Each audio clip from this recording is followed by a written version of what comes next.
Effect. Effect of temperature on the solubility of solid solute liquid solid. अभी solid दो प्रकार के होते हैं, एक शुगर आपने देखी है कभी? शुगर शुगर वो खाते हैं अपन चाय में डाल के, साकर, हाँ साकर। और एक होता है एलम, एलम नहीं नहीं एलम नहीं, एलम नहीं, lime, lime. Do you know lime? Lime पता है आपको?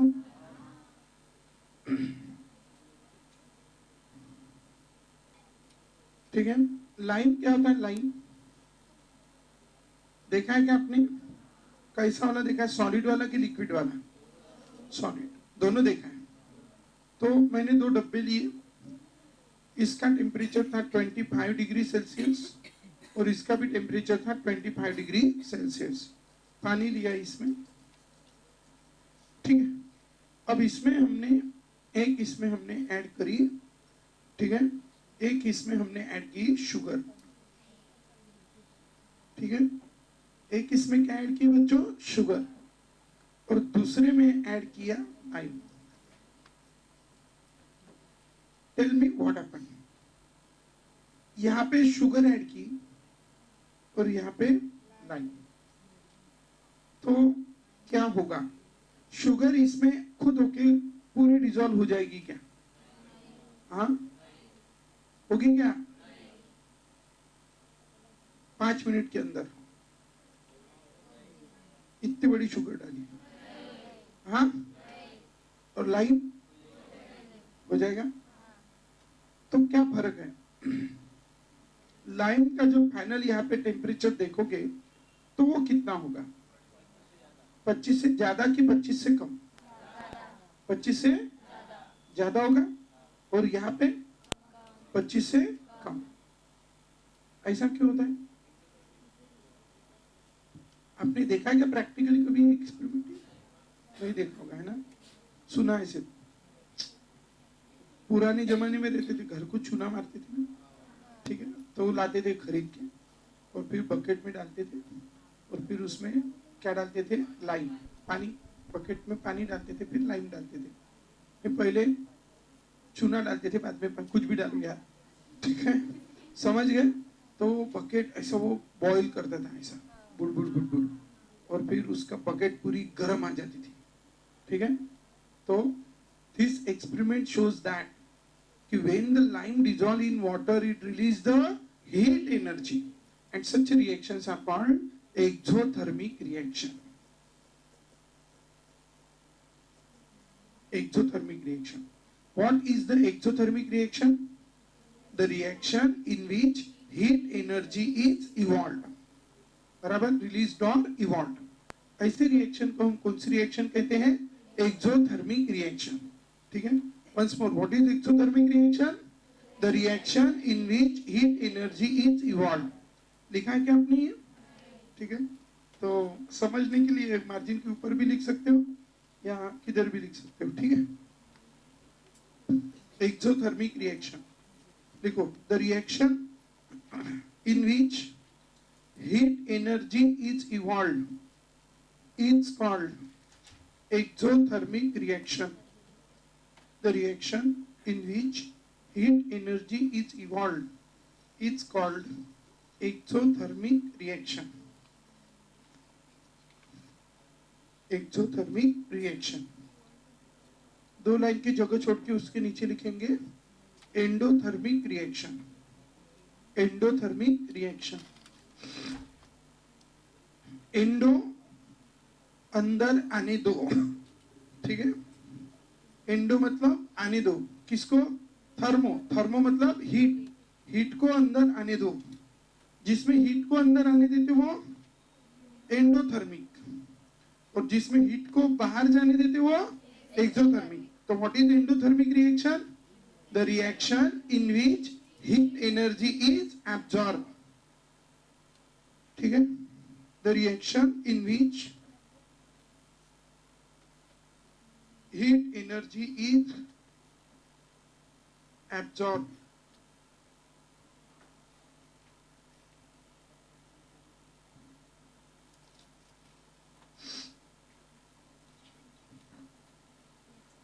the reaction in which heat energy is absorbed is called which reaction? Endothermic reaction. The reaction in which heat energy is absorbed is called endothermic reaction, and the reaction in which heat energy is evolved is called exothermic reaction. जिसमें heat energy absorb होती है वो endothermic reaction, जिसमें heat energy evolve होती है वो exothermic reaction. How many types of reaction? 2 types. और मैंने आपको बताया था हीट मतलब एनर्जी, हमें पता है हमारे बॉडी में जितनी भी एनर्जी यूज होती है उन सब एनर्जी के सम, तो that is what? Energy plus work. ठीक है, इस एनर्जी को हम कौन सी एनर्जी कहते हैं? Internal energy plus work. इसके सम को हम क्या कहते हैं? एंथैल्पी. पढ़ाया था ये? अरे पढ़ाया था क्या? जैसे अभी आपके बॉडी में कुछ एनर्जी है और अभी आप काम कर रहे हो, बराबर पढ़ रहे हो, अभी कुछ एनर्जी काय में कन्वर्ट हो रही है? वर्क में. फिर आप 2 बजे या 12 बजे क्या करेंगे? खाना खाएंगे. क्यों? एनर्जी कम हो रही है, एनर्जी काय में कन्वर्ट हो गई? वर्क में. तो हमारे बॉडी में मौजूद जो इंटरनल एनर्जी है और जो वर्क में कन्वर्ट हुई वो एनर्जी है, इन दोनों के सम को हम क्या कहेंगे? एंथैल्पी. क्या कहेंगे? एंथैल्पी. Do you understand? तो कीप इन योर माइंड, इन दोनों के सम को हम क्या कहेंगे? Enthalpy. And this enthalpy is denoted bye H. Enthalpy is denoted by H. And H is equals to which energy? Internal energy plus work. ठीक है? Once more, H stands for enthalpy and is equals to internal energy. What is internal energy? U. And it is work. ठीक है? Internal energy plus work. कहीं margin के ऊपर लिख लेना. Enthalpy. Enthalpy is equals to internal energy plus work. या उसको total heat content भी हम कहते हैं. तो एक्सोथर्मिक जो रिएक्शन होती है उसमें हीट एनर्जी कहाँ जाती है? अरे यार इतना टाइम करे. एक्सोथर्मिक में हीट एनर्जी कहाँ जाती है? बाहर. और एंडोथर्मिक में अंदर, बराबर. अब हीट बाहर जा रही है मतलब उसके पास की हीट एनर्जी बाहर जा रही है, मतलब उसकी वैल्यू कम हो रही है. और एंडोथर्मिक में बाहर से आ रही है मतलब उसकी वैल्यू बढ़ रही है, बराबर. और अगर हीट बढ़ेगी तो उसकी इंटरनल एनर्जी बढ़ेगी, और इंटरनल एनर्जी बढ़ेगी तो क्या बढ़ जाएगी? एंथैल्पी. समझ गए? और इसीलिए पहले कौन सी लिखी आपने? एक्सोथर्मिक लिखी ना. हाँ, तो एक्सोथर्मिक में पहले की ये बाहर जा रही है तो पहले की एंथैल्पी कम, पहले की एंथैल्पी कम, कम की ज्यादा. अरे बाहर जा रही है ना. देखो इधर, तुम्हारे पास 100 रुपए है, तुमने 2 रुपए के चॉकलेट खाए तो 2 रुपए बाहर गए कि अंदर गए? तो अभी तुम्हारे पास कितने हैं? 100 ठीक है. अच्छा ठीक है, तो 98. मेरे को लगा 10 ही थे. ठीक है, बड़े बच्चे आप. ठीक है, तो कितने बचे अभी? 98 बचे ना. तो फिर पहले ज्यादा थे कि अब ज्यादा है? पहले ज्यादा थे. तो एक्सोथर्मिक हो गए ना, बाहर गए. तो इसमें पहले इसके पास कितने रुपए, कितनी एनर्जी थी? 100 जूल. अब बाहर कितनी गई? 2. अब बची कितनी? 98. तो चेंज हुआ. चेंज को कैसे डिनोट करते हैं? Delta. Once more, change is denoted by delta. Change काय में चेंज हो रहा? एंथैल्पी. हमेशा हम चेंज कैसा निकालते हैं? Final minus initial. फाइनल कितना है? 98. इनिशियल कितना है? 100. तो 98 minus 100 is equals to minus 2 joule. What is this? Delta H. What is delta H? Change in enthalpy. What is delta H? Change in enthalpy. Do you understand? Keep in your mind, we have this delta H is equals to minus 2 joule. Delta H is equal to minus 2 joule. ठीक है? तो keep in your mind, we have this is the delta H. And this delta H is equals to minus 2 joule. This is the change in enthalpy. Change in enthalpy. So tell me, change in enthalpy is equals to how much joule? Minus 2 joule. Change in enthalpy is what? -2 joule. समझे? तो इसीलिए exothermic के लिए, कौन सी reaction के लिए? Exothermic के लिए डेल्टा एच कैसा रहेगा? निगेटिव। लिख लेना, for exothermic reaction delta H is negative. For exothermic reaction delta H is negative. ठीक है? Board very important, great concept, पूरे 2 साल यूज करना है, ध्यान में रखना। ठीक है? Once more, exothermic delta H, exothermic delta H, exothermic delta H. ठीक है? सो ध्यान रखेंगे बच्चों, for exothermic reaction delta H is negative. तो एक्सोथर्मिक रिएक्शन के लिए डेल्टा एच क्या रहता है? निगेटिव। एंड फॉर एंडोथर्मिक के लिए क्या रहेगा? वो हीट एनर्जी क्या कर रहा है? एब्जॉर्ब। तो उसकी पहली है उससे भी ज्यादा। अब दशहरे का दिन है, आपके घर में मेहमान आ गए, है ना, सोना वोना दिया, बोला यार कुछ कैश भी रख लो। ठीक है? सोने के साथ साथ क्या दे दी? कैश भी दे दी, 20-25 रुपए, बराबर। आपके पास पहले 100 थे, उन्होंने 20 दिए, अब कितने हो गए?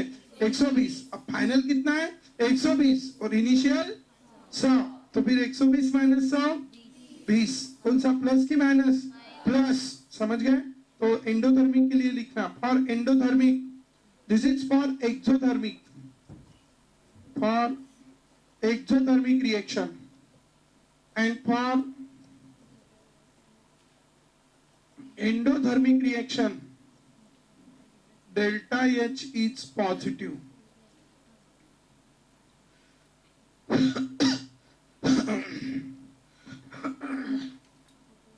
For endothermic reaction, delta H is positive.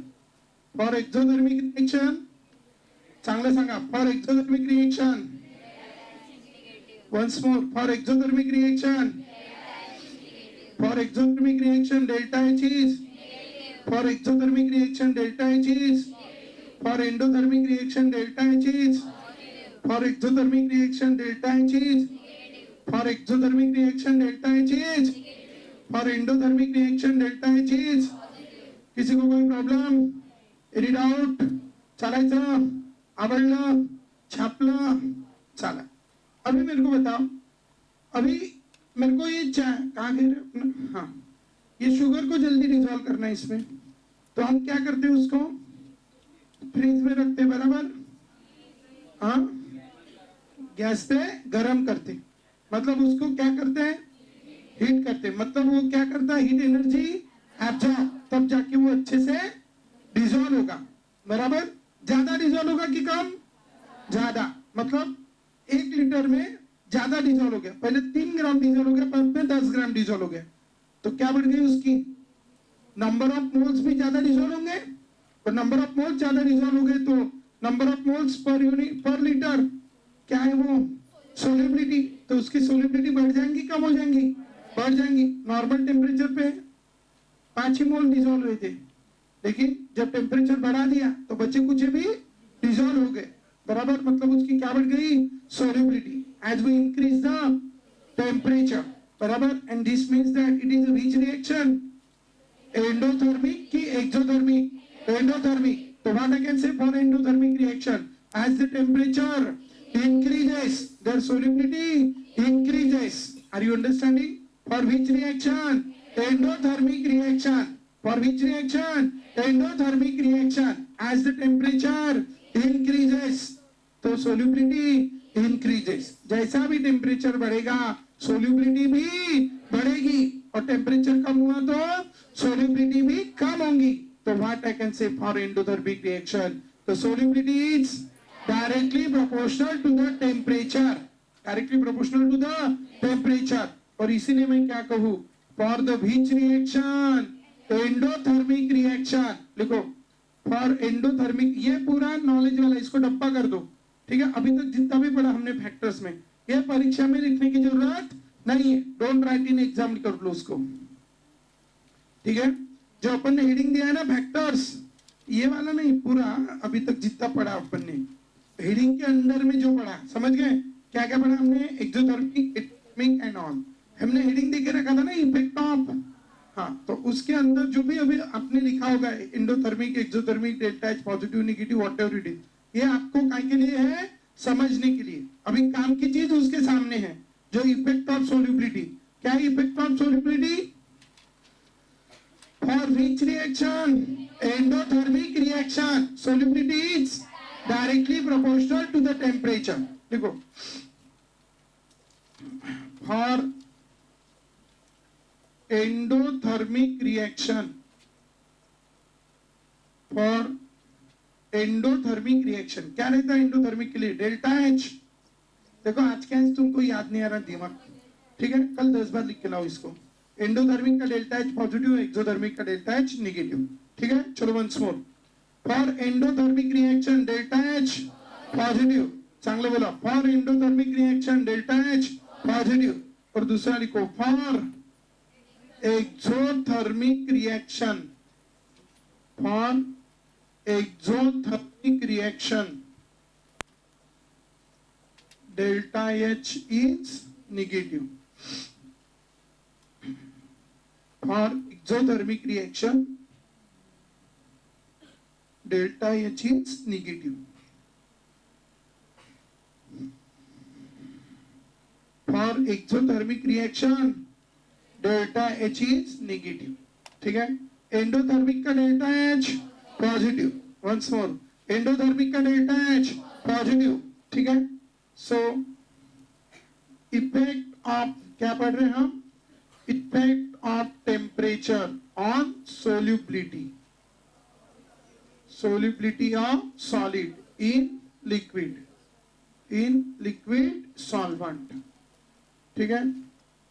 तो effect of temperature on solubility of solid in liquid solvent. तो for endothermic reaction delta H is positive and for exothermic reaction delta H is negative, ठीक है।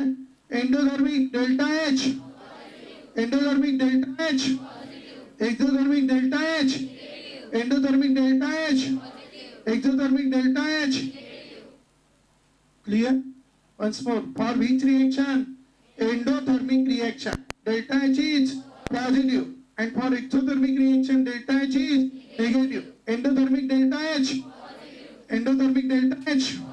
Have you written this? Have you written this? For endothermic reaction first solubility is directly proportional to the temperature, ठीक है। मतलब endothermic reaction के लिए solubility बढ़ेंगी with respect the temperature. अब इधर देखो, एक्सोथर्मिक के लिए जैसे हम चूने को पानी में डाल रहे हैं तो क्या होगा? हीट रिलीज होंगी, तो उसको गर्म पानी में डालेंगे कि ठंडे पानी में? ठंडे पानी में, क्योंकि वो बोलता मेरे को अगर होना है तो मेरे को क्या करने दो? गर्म करने दो नहीं, मेरे को हीट एनर्जी रिलीज करने दो, बाहर डालने दो, बराबर। और अगर हम बाहर का भी टेम्परेचर बढ़ा देंगे तो वो ज्यादा हीट बाहर नहीं डाल पाएगा, और ज्यादा हीट बाहर नहीं डाल पाएगा तो वो डिजोल्व नहीं हो पाएगा। तो उसको डिजोल्व होने के लिए क्या करना है? ठंडा करना है, बराबर। मतलब टेम्परेचर कम करना है कि बढ़ाना है? कम करना है, बराबर। और इसलिए वो कम टेम्परेचर में ज्यादा डिजोल्व होगा। मतलब उसकी सोल्यूबिलिटी कब ज्यादा रहेगी? जब टेम्परेचर कम रहेगा। तो solubility is inversely proportional to the temperature for exothermic reaction. For exothermic reaction solubility is inversely proportional to the temperature. For exothermic reaction delta H is negative and solubility is inversely proportional to the temperature. This is for exothermic reaction. Once more, for exothermic reaction solubility is inversely proportional to the temperature. For endothermic reaction directly proportional to the temperature. For exothermic reaction inversely proportional to the temperature. Do you understand? This is about the solubility. So tell me once more. For endothermic solubility is directly proportional to the temperature and exothermic inversely proportional to the temperature. अब हम देखेंगे solubility. Do you know the neutralization reaction? What is neutralization reaction? First, acid plus base form salt and water. HCl dissociate to form H positive, Cl negative. NaOH dissociate to form Na positive, OH negative. Na positive combine with Cl negative. H positive combine with OH negative. So it will combine to form NaCl plus H2O. It will combine to form NaCl plus H2O। समझ गए? ये NaCl बनाएगा और साथ में क्या बनाएगा? H2O। So as it will form the NaCl plus H2O, this is acid, this is base। कौन है बच्चों? ये एसिड, ये कौन है? बेस। और ये क्या बनाया इसने? Na सॉल्ट, एंड ये क्या बनाया? वाटर। इसने सॉल्ट बनाया और वाटर बनाया। And as it forms here a salt and water, acid react with base to form salt and water, to form salt and water। ठीक है? एक चीज हमेशा ध्यान में रखना है न्यूट्रलाइजेशन रिएक्शन के लिए, कि न्यूट्रलाइजेशन रिएक्शन ये हमेशा कैसी होती है? एक्सोथर्मिक। ठीक है? कैसी होती है? एक्सोथर्मिक। दो रिएक्शन हमेशा ध्यान में रखना है, एक जलाने वाली, क्या बोलते हैं जलाने वाली को? कंबशन। और एक न्यूट्रलाइजेशन। ये रिएक्शन जनरली क्या होती है? एक्सोथर्मिक। तो लिख लो मार्जिन के ऊपर, न्यूट्रलाइजेशन रिएक्शंस आर एक्सोथर्मिक। ठीक है? कंबशन तो लिखा ही है हमने, एक्सोथर्मिक है करके, अरे देखा था ना? ठीक है? जब कोई जलता है तो क्या होते हैं? हीट रिलीज होती है, बराबर? तो इसलिए टेंशन नहीं लेना कोई जल रहा है तो उसी की एनर्जी कम होती है। ठीक है? इसलिए जलना बराबर, अरे अच्छी बात है क्या? नहीं, क्योंकि जो जलता है वो गलता है। Well done. ठीक है? जो जलता है वो गलता है, गलना समझते हो ना? उसके बाद जो जलता है उसकी क्या रिलीज होती है? Energy, waste. कहाँ में चली जाती है? वेस्ट। इसलिए जलना बुरी बात है। ठीक है? तो ध्यान में रखो। चलो आगे चलेंगे। तो कहाँ थे हम? हाँ, न्यूट्रलाइजेशन इज एक्सोथर्मिक रिएक्शन। जैसे आपको पता है पानी का आइस बनाना है, पानी पता है? पानी, पीने का पानी, हाँ, तो उसका क्या बनाना है? आइस, बराबर? तो उसको पानी का आइस बनाना है, तो उसको कहाँ रखेंगे? गैस पे। कहाँ पे रखेंगे? वेल डन, शुद्धि में हो आप। ठीक है? तो वो आपकी बैच को कहाँ रखेंगे? तो गैस पे। पूरी बैच चिल्ला रही, सब बैठे रहते। ठीक है? तो बस कहाँ रखेंगे? फ्रिज में, बराबर? ठीक है? थोड़ा पागल बना कभी करा। Well done. ठीक है? तो लिसन, तो कहाँ रखेंगे? फ्रिज में, बराबर था? हाँ, तो लिसन, तो उसको हम कहाँ रखेंगे? फ्रिज में। और फ्रिज में रखेंगे तो क्या होगा? फ्रिज में रखेंगे तो आइस बनेगा, नो डाउट। और वहां पे हीट एनर्जी क्या होगी? एब्जॉर्ब होगी कि इवॉल्व होगी? हाँ, इवॉल्व होगी, बराबर? मतलब वो कौन सी रिएक्शन है? Exothermic reaction. लेकिन मुझे आइस का पानी बनाना है तो एंडोथर्मिक। कहाँ रखना पड़ेगा? अभी गैस पे। Are you understanding? कहाँ रखना पड़ेगा? गैस पे। मतलब अगर, और वो कैसी रिएक्शन रहेंगी फिर? एंडोथर्मिक। अरे आइस का पानी बनाना है ना, गर्म करना पड़ेगा कि ठंडा? गर्म। मतलब यार प्रोसेस को अगर हम रिवर्स कर दें तो वो अगर फॉरवर्ड, मतलब पहली वाली अगर एक्सो है तो रिवर्स वाली एंडो, या पहली वाली एंडो है तो रिवर्स वाली एक्सो। तो जैसे ये न्यूट्रलाइजेशन रिएक्शन है, न्यूट्रलाइजेशन रिएक्शन कैसी रिएक्शन है बोलो? एक्सोथर्मिक, बराबर? लेकिन अगर ये एसिड, चलो बताओ क्या है concept? Acid reacts with base to form salt and water। चांगलं बोलो once more, acid react with base to form salt and water। फिर से बोलो once more, acid react with base to form salt and water। तो क्या बनाया इसने? salt। क्या बनाया इसने? salt, बराबर? अब ये salt को मैं अगर पानी में डाल दूं, salt को अगर क्या में डाल दूं? पानी में, तो क्या बना देगा वो? एसिड एंड बेस, बराबर? इसको बोलते हैं हाइड्रोलिसिस ऑफ सॉल्ट। क्या कहते हैं इसको? Hydrolysis of salt. और जब सॉल्ट का हाइड्रोलिसिस होगा तो बताइए मुझे क्या होगा? सॉल्ट को जब पानी में डालेंगे, हाइड्रोलिसिस ऑफ सॉल्ट होगा, तो रिएक्शन क्या हो रही है? रिवर्स। तो ये रिएक्शन में क्या होगा? हीट एनर्जी बाहर जाएंगी कि अंदर आएंगी? क्या होगी? अंदर। एंडो की एक्सो, एंडो, क्योंकि ये वाली कैसी थी? एक्सो। तो रिवर्स वाली कैसे रहेंगी? एंडो। और एंडोथर्मिक रिएक्शन के लिए हमें पता है सोल्युबिलिटी इज, आता कॉन्सेप्ट चेंज। कुठं जाऊ परमेश्वरा? सॉरी यार, थोडं वर गेलं होतं, सॉरी। ठीक आहे? मी परीक्षेत पाठवून देण्याचे चिटोरे म्हणून, ठीक आहे. पण तुम्ही तुमच्या डोक्याने त्रास नका देऊ, ठीक आहे. बघा इकडे, ठीक आहे. वन्स मोर, ठीक है. For which reaction? Endothermic reaction. Solubility is directly proportional to the temperature. ठीक है. Solubility is directly proportional to the temperature. बराबर.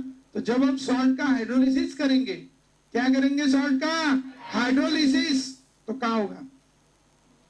जब टेम्परेचर बढ़ेगा तो उसकी सोल्यूबिलिटी भी बढ़ेगी. जब टेम्परेचर बढ़ेगा तो इसकी सोल्यूबिलिटी बढ़ेगी. ठीक है. Therefore लिखो, therefore ये लिखा ना, neutralisation is which reaction? Exothermic reaction. Therefore next line में लिखना, ये अभी अपनी इसमें लिखना. हाँ, hydrolysis of salt, hydrolysis of salt is generally endothermic reaction.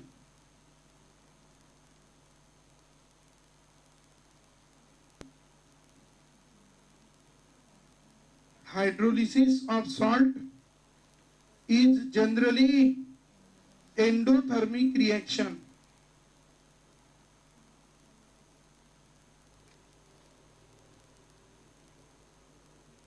Hydrolysis of salt is generally endothermic reaction, and its delta H, no, its solubility is directly proportional to the temperature. Its solubility is directly proportional to the temperature. Its solubility is directly proportional to the temperature. इसकी जो solubility है वो temperature को कैसी है? Directly proportional. Its solubility is directly proportional to the temperature.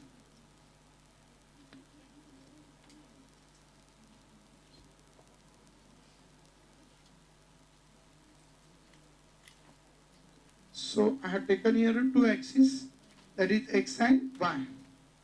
You all know this is x and this is y. Here I plot temperature. Here I plot temperature in degree Celsius. This is the temperature in degree Celsius. On which axis? X axis. So on x axis we plot here the temperature in degree Celsius. Okay? And this is the y axis. Here we plot solubility. And this solubility is denoted by S. Here we plot solubility and that solubility is denoted by S. And we, what is the unit of solubility here?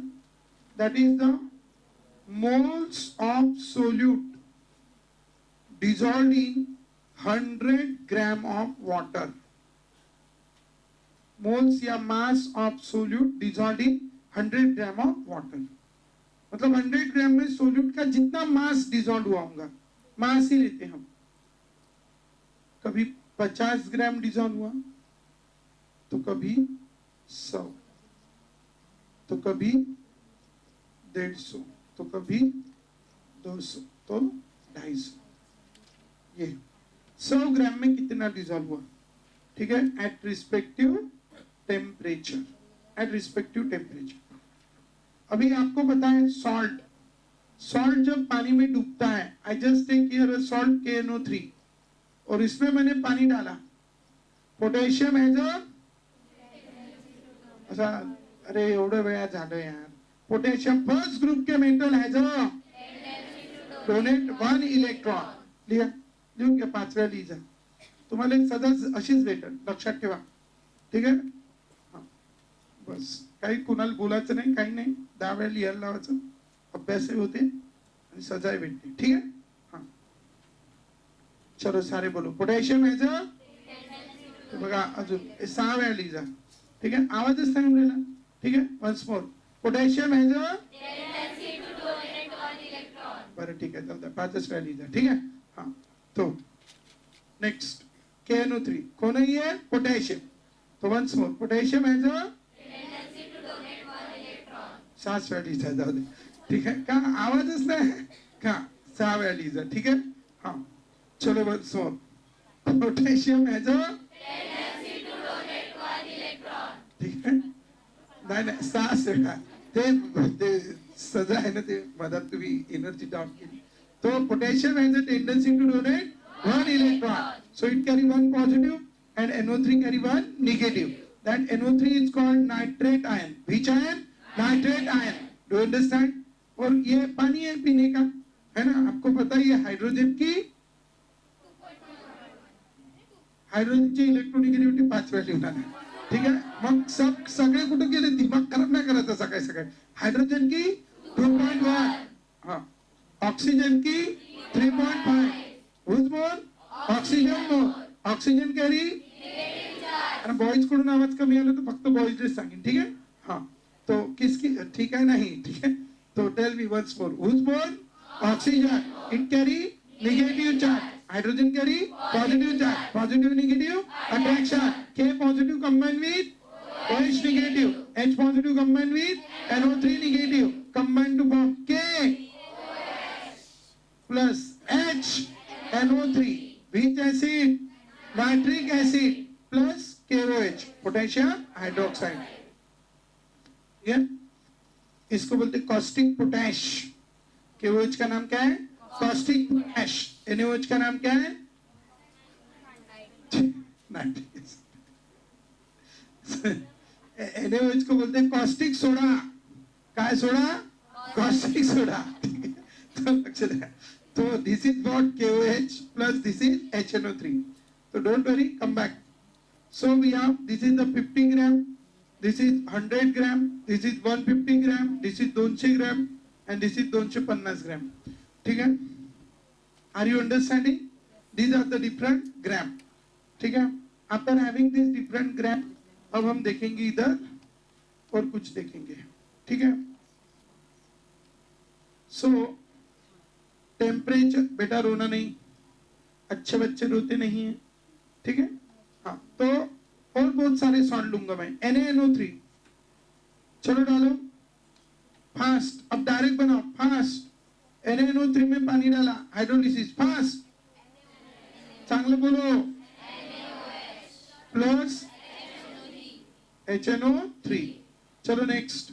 NaBr fast. NaOH plus HBr. Acid plus क्या बना रहा है? Base. It is the hydrolysis of salt. ऐसा पाया गया है. सारे salt के हाइड्रोलिसिस की कौन सी रिएक्शन बताई मैंने? देख के बताओ, कोई प्रॉब्लम नहीं, देख के बताओ, ठीक है. आई हैव द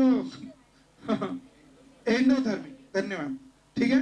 देख के बताओ, नो प्रॉब्लम, ठीक है.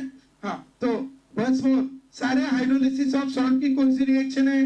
एंडोथर्मिक, ठीक है. क्योंकि आप सब महान आत्माएं हो, ठीक है. आपको भगवान ने अद्भुत शक्ति दी है, डिलीटिंग पावर, एकदम खतरनाक. अभी सेव किया, डिलीट हाथ पे ऐसे बटन पे हाथ ही रख दे, दोबारा सेव किया, डिलीट, ठीक है. हाँ सिर्फ गाने वाने अच्छे से लर्न करते जाओ पिक्चर के, ठीक है. मूवीज वगैरह अच्छे से सेव रखते जाओ, ये कुछ काम की चीजें नहीं है ना. तो चलो once more, hydrolysis of salt is a, 1-2 सेकंडचा डिलीटिंग पॉवर म्हणजे थोडस चांगलं आहे. 1-2 सेकंड चांगल्या लक्षात राहते. आता म्हणा, आता सांगता पटकन, ठीक आहे. तो once more, hydrolysis of salt is a endothermic reaction, बराबर. और अभी अभी हमने देखा, for endothermic reaction solubility is directly proportional. Well done बेटा, well done, ठीक है. Solubility is directly proportional to the temperature, ठीक है. तुमच्या सेवेसाठी याच्यासाठी स्मार्ट बोर्ड घ्या लागते, ठीक है. तो solubility is directly proportional to the temperature.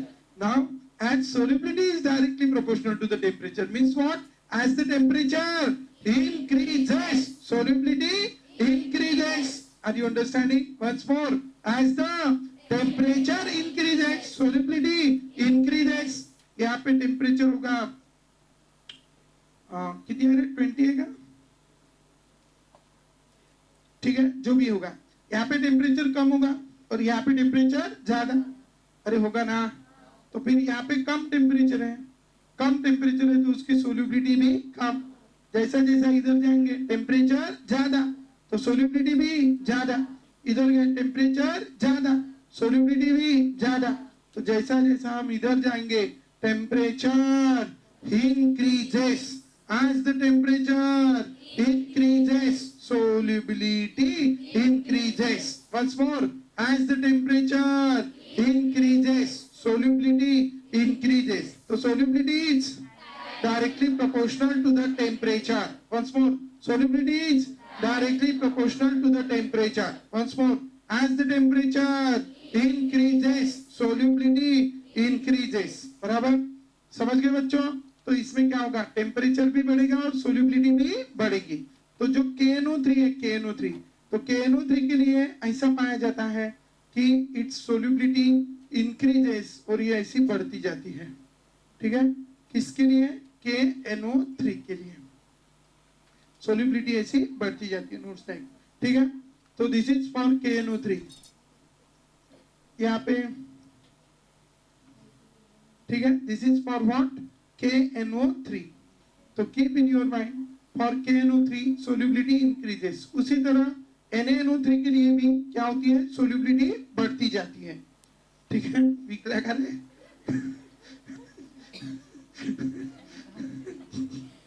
थोडेसे थांबायचे तो होते तुम्ही, एवढं लवकर निघून टाक। नेक्स्ट थोडी 12वी की पास होऊ द्या, त्याच्यात थोडस खाली आहे, ठीक है। हाँ तो अरे थांबा,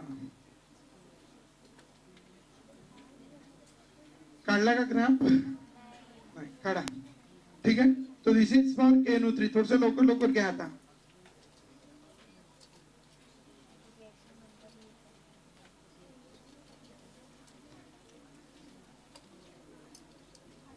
बरोबर, तुम्ही बोंबलू बोंबलू काढता का असं हाताने काढता, काढून दाखवा बरं बिन बोंबलून, फक्त दिन कर सुरुवात कर मूर्त काढ। पेन्सिल आगी विकले वाटते तुम्ही, है ना, हाय काही जणांजवळ आहे, हा 10वी पर्यंत नव्हती का, व्हेरी गुड, असतात काही महान लोक, पेन भेटलं तेच खूप आहे ना, तरी झालं। दिस इज फॉर NaNO3, कहता है ना, क्या हो रहा है, टेम्परेचर बढ़ रहा है, सोल्यूबिलिटी भी बढ़ रही, इधर है 20, 40, 60, अरे जास्त जवळ जवळ झाला, 20, 40, 60, 80, 100, 20, 40, 60, 80, 100।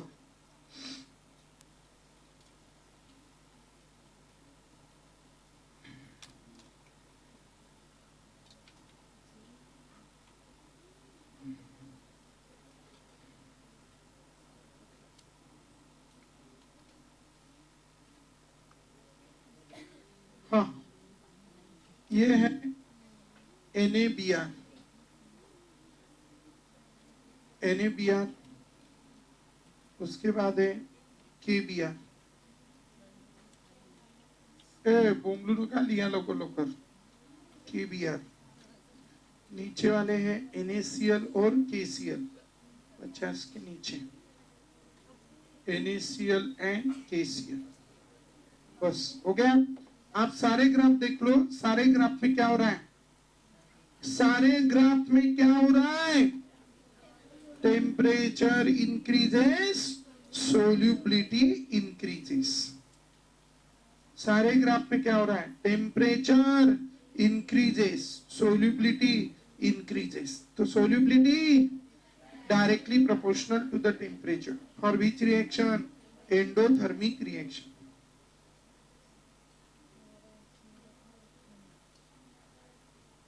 झालं छापून,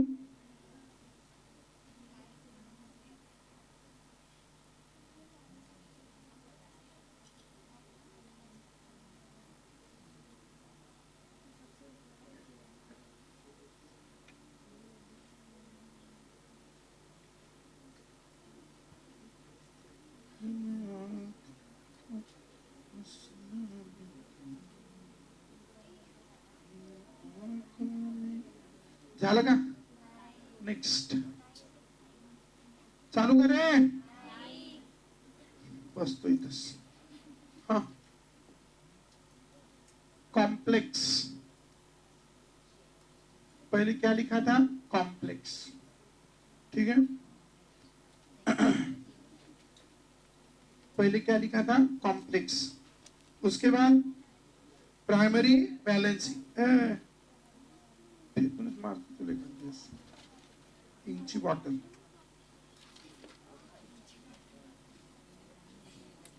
क्या है यार, इतना अच्छा बच्चा हो कि तुम ऐसे काम कर. चलो, सबसे पहले क्या लिखेंगे? कॉम्प्लेक्स. उसके बाद कौन सी वैलेंसी? उसके बाद कौन सी स्टेट?